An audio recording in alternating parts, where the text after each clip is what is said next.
malen wore neri yandial kashon wore rey ler kana me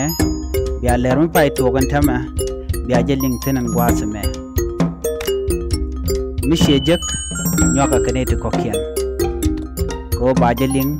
an wartin kokien goro ban go jin biya subscribe ka bi notification bell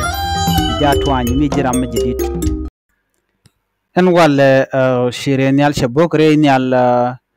dunkir mayadi dung jane kana Uganda ano shiga boko wulang ma shiga bogo ano shidai shiga pen year ano ala reenial mo gan shi mijen ka juba ano shawoko wulang kana Nasir ka jen gwarun wanga dan no shidai shiga pen year do no shina kan telaram shabar kita ram shili ko do bana chalat ka je shi pen dai shiga pen year ko lakin min gorkene bikan civilian bikan galo attack gwada danen telena so jen gwada danen jen man dalet kana shu gwad mutum ngane tin chike ngane no written la jason bor shi kana gorbu gotin ko kana ngaje no bakrik day no so jen talk so ontama jen chala da kirna mo batter rami cha mo ka bot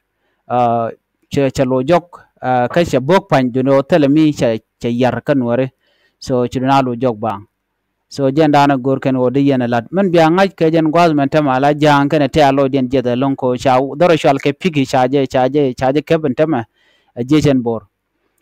pigi tega lonka ne malakal you know cha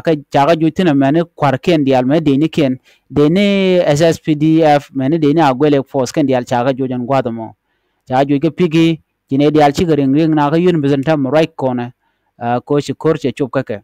kene de kone gwege jena ngo dong tel kurum de to ka